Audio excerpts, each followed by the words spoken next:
Hello, ladies and gentlemen, welcome back to more Nintendo news. So this is mainly like a small like news video that I wanted to make, but I didn't want to do it until like it was more credible as well as I got more information.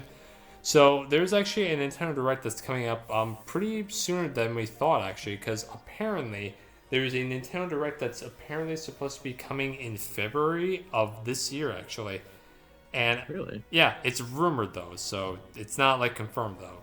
So I know that people may be speculating because there's like we have that big like April direct for the Switch too, but we apparently have one more direct that's rumored for February of this year for the OG Switch. So um, Mm. this direct is mostly going to be featuring like it's supposed to be like spotlight from like basically like some third party games that are coming up as well as some other first party games like Metroid Prime 4 and Beyond and Pokemon Legends ZA because we have release dates of those for being for 2025 for the OG Switch, but we don't know what those exact dates are. And I think that this direct will, highlight those release dates because Pokemon ZA I'm actually interested in because I was interested in the first Pokemon Legends, but I didn't pick it up because the graphics didn't look the best. Yeah. um, but I think that's just Games Freak development with HD development in general because Scarlet and Violet obviously show that. Um, Yeah, a little bit. and Metroid Prime 4 Beyond I think will actually be announced in this direct for like March or something because um I mean it's scheduled for the original Switch. I think that once the Switch 2 direct happens, I think anything Switch 1 related would just be killed off. Um Also, I True. think they'll also be highlighting Xenoblade Chronicles X a little bit because they're supposed to be like a sneak peek of like a story expansion because they showed a sneak peek of that in a trailer a while back, but other than that, we don't know what the definitive edition like parts of this game is supposed to be. So I think Mm. that'll also be highlighted. And That'd be nice. also, apparently, it's rumored that there's supposed to be Switch that Ubisoft has some Switch ports planned. But the thing is, though, that I think that there's also some HD remasters that apparently that people believe that the Metroid Prime 2 and 3 ports are supposed to happen, as well as the remasters of the Legend of Zelda Wind Waker and Twilight Princess HD. However, I don't think I was able to find the article, but apparently Mm. someone pointed that there will be a first-party Nintendo game that from a niche series will get an HD remake. And Alex, when I say that, when I say that, I think you know what I'm Mhm. talking about. Maybe a little bit. Yeah, in case you guys haven't figured it out, it's basically the long rumored HD remake of Fire Emblem Geometry of the Um, Holy War. Like, I mean, yeah, I've even said a while back, like the game is done. It's just sitting in a warehouse here, and they have yet to release it. probably. And I thought I hope that so. if anything happened, it would be for the seconds, like for the Switch 2. But I do think that it will be announced in this direct, and it'll just like finally like release like literal days before the Switch 2. I'm hoping it actually just they wait until the Switch 2 to actually release it and announce it because I feel like that the all Fire Emblem remakes just don't do that well. Like No, they like don't. like Shadow Dragon Really didn't don't. do well because it was Shadow Dragon. New Mystery of the Emblem didn't do well because it was Japan only. And Echoes Shadows of Valentia came out literally when the Switch came out, and the 3DS was like still prevalent but not as prevalent because it didn't sell as well as Fates because Fates and Awakening because Fates and Awakening came out at the height of the 3DS, and they were near like the tail end of the system's life, and you know there wasn't any like that was those were like prime candidates for the Fire Emblem game, and Echoes just Yep. didn't do that well because like again the Switch came out and the 3DS at that time was kind of like it slowly it was like on a breathing tube at that point. I want to say A little bit.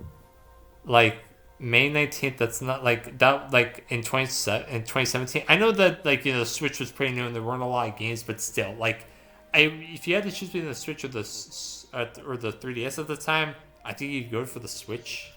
You probably would because it's more promise there. It's like, hey, we will have more games be releasing on there and all that. It's like this is the newer, better console. And it's like, wow, I should use that. Yeah, like and now that we're on, yeah, and like we saw how well Engage did compared to Three Houses. Like Engage didn't score as highly. Like Three Houses got like an 80 on Metacritic, whereas Engage got an 80, which people like arbitrate because it's mostly due to the story differences as well as the Switch's lifespan. Yeah. Because remember, Three Houses was the first Fire Emblem game we got. Switch. And plus not only that, it was the first console Fire Emblem we got since Radiant Dawn back in 2008. Oh fuck, it was. Yeah, so you have to Right. also count that. But I mean, it's sad that Engage sold or like basically sold less as well as scored less on Metacritic compared to Three Houses because the graphic improvements, the UI improvements, like everything that Three Houses did wrong, Engage did right. Though obviously Engage did a lot of things wrong that Three Houses like did better. Yeah, but I agree with that. But Mhm. there are definitely some things where you could say this was an improvement, and it makes sense because, like, it does look better, and Like the like, game, the there gameplay. weren't 60. What I was gonna say, like, didn't they improve the frame rate for the cutscenes too? for what in Engage? Yeah. Yeah, cutscenes only. Like I have to, that's true. I have to say, Alex, it is pretty sad that we are in the year of 2020. That at the time, like it's 2023. We have yet to have a Fire Emblem game in 60 frames per second. Like, what is going on? And to be fair, 60 frames per second is really hard to do, especially for a mobile console, and to not blow that shit up. Alex, we have Switch games that are first party releasing at 60 frames. Which ones? Super Mario Odyssey, The Legend of Zelda, Breath of the Wild, Smash. Oh, that's Mario. They put fucking everything into that. That's their baby. Okay, fine. Okay, fine. You got me there. But like, still, we're like, but you have to admit that it's a little bit sad that we're in this timeline that it's like we're struggling to make games that run at 60. I do think that the Switch 2, we might be seeing the first Fire Emblem game run at 60. I thought that would be the case for Three Houses, and I got nothing but disappointment. What you gonna do? And then I thought that for Engage when that was released, and I was met with, say it with me, disappointment. Disappointed. So I do hope that the Genealogy remake is for Switch 2. I hope it doesn't get announced in this rumored February direct. It might not be even a regular direct. It might be a partner showcase. Which if it does, I'm gonna care. I'm gonna give zero fucks. And finally, now there is one more thing that I want to point to. And now this hasn't been announced. It hasn't been rumored, but this is something that we want to point to. It's Bravely Default 2. Really? Yes. So Alex, what was your opinion of Bravely Default 2? Because I don't think we actually gave a good opinion on it actually. It was a lot of fun, actually. I liked it. It's probably one of the better RPGs that we played in the past 2-3 years. That's it. Now comparing it to Octopath Traveler 1, what would you have preferred? Good question, actually. I think in terms of class system, probably. Ooh.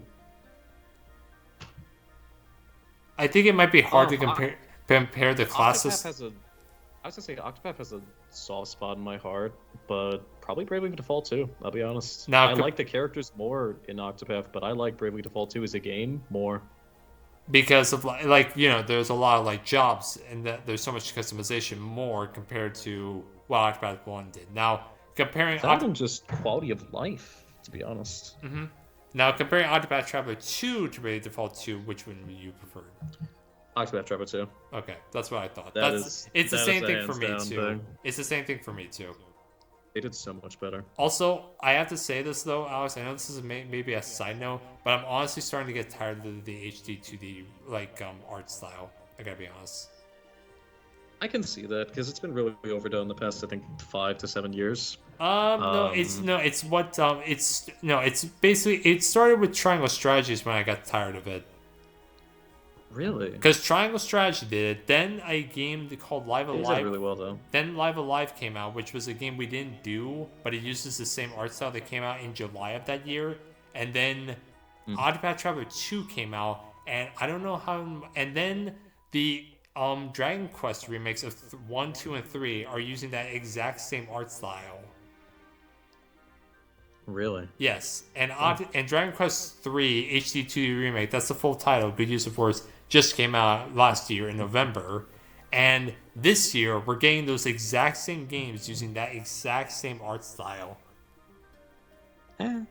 Yeah, I'm starting to get a little bit tired of it. I think the reason why I loved it so much with Octopath Traveler was because it was unique at the time. There weren't any other games using that art style, and now we had a full Now there's a year, lot. and then a full year went by where we had 3 games using that exact same art style, and then Dragon Quest, and now the Dragon Quest games are doing it. It just seems that they're going overboard with that art style. That's all. I think it has been used quite a bit, so Mm-hmm. I do feel you when you say that. Though I do really enjoy it because I think it's doing more with less, which can be fun. Mm-hmm. I don't know. I think it's nice and it's still like really great art. So I can never say like, oh, it's awful, because I mean, shit, it ain't. Yeah, I mean, like Uh, it looks creative, but like I just hope that in the future they just change it up a little bit because it's starting to get a little bit stale. That's all. I agree with that. So, but coming back to Bravely Default 2, so the game was ported to PC. I don't know if you remember that, but it was ported to PC, I do and remember that. it was ported to PC. I think September of the same year it came out for the Switch, which was February. So, Team Asano, the people who did Triangle Strategy as well as Octopath as well as this series of games, said in an interview that for the future, in 2021, series producer Tomoya Asano stated that the game was well enough received to work on future entries in the series, but that sequels was likely 3 to 4 years out. And now it's currently 3 to 4 years after Bravely Default 2 came out. So I think it's safe to say that later this year we might be seeing Bravely Default 2, the sequel to this game, or we might be seeing like a trailer or something to this game that we can start looking forward to. I mean, I'm gonna be honest. I would kind of hope that, because did you hear about how poorly Bravely Second did when that came out? Wait a second. I would kind of Yeah, hope they. it I would kind wasn't. of hope they learned from that. It would no, they did. That's why with this game they didn't make a sequel to that. They basically did a whole new new story setting, cast of Yeah. characters. That's why. No, I agree. So you think that they'll do a similar thing like this, where they basically just like don't do a sequel to this game, but do I hope so. another new cast, characters, and setting and all that. I would hope that's the case because this seems to be doing, frankly, a lot better than, like, they they pivoted into this, and it seems like it was the right idea because it did a lot better than how Bravely Second did. Yeah. Whereas, like, if they go back to that, it kind of feels like, I mean, did you learn anything? Yeah, I think that. So what you're saying is that you think that they'll make a Bravely Default 3. I hope so. I do hope that too, because honestly, after seeing the ending of this game, I really don't. There was no in the first Bravely Default game, like the very first one. There was like an AR movie where basically it showed that they were teasing into a second game. This game didn't tease into anything like it. Like it had a happy ending. I don't really think there was much you could have done to like show that there was a sequel out. So I think that It feels done. yeah, like I know there were those bad endings, but after like you obviously got the golden ending at the end of the game, though you had to As part of the experience story, you make it through those. though you had to experience those 2 bad endings, which I think was just like kind of weird to be honest. I think it's decent in terms of like, hey, here's the plot. Here's like why the plot matters. Yeah. But I do think that you are right that they might just do a Bravely Default 3 because I don't think there is a way you could have make a sequel to this game, Bravely Default 2, to begin with.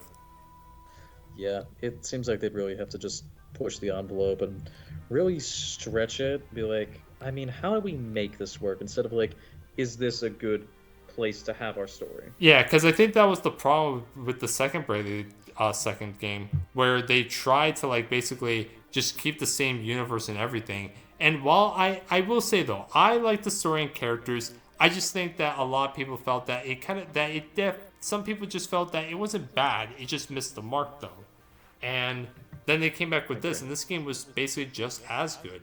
I think that's just what they need to do with this series. Actually, just don't reuse the same because don't reuse like the same like world and everything. Just I understand though that we're asking for a game with full voice acting, a new setting, new characters, new everything, and But I think that even though that it sucks that you kind of have to do that, I think that's just what you have to do for the series actually. Because if you just go back and just like reuse everything, then it's gonna make the game feel stale and just not as impactful as like the original.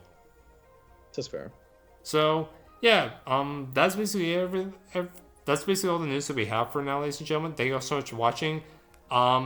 I do think that we will get a sequel to Bravely Default 2 in this year because that's like Team Asano said that it was a good 3 to 4 years out, and it's basically 3 to 4 years later, so we might be seeing a trailer for that game. Maybe I'm definitely thinking it'll be for the Switch 2. And I do hope that this rumored February Nintendo Direct for the Switch 1, I do hope that whatever is announced, I hope it's not the genealogy remake because you're basically just at that point you're asking for Fire Emblem like remakes to just do poorly. So I see opinions differ. I understand. Wait, you want this? Wait, you want the remake to be on the first Switch? Oh, no, I don't. No, not on the Switch. God, no. Oh, okay. I want it to be on... Well, like, do you mean Switch or Switch 2? Switch. Because I want it to be on the Switch 2. I want it to be on the Switch 2 because I think it would do way better than any of the Fire Emblem remakes that have done at this point. I agree. Also, just because having it be a flagship game would probably be helpful. I don't like. I don't want it to be a launch title though. That's all. Sure. All right. So yeah, ladies and gentlemen, thank you all so much for watching, and we'll see you when we have more news or just in the next video. Till then, bye.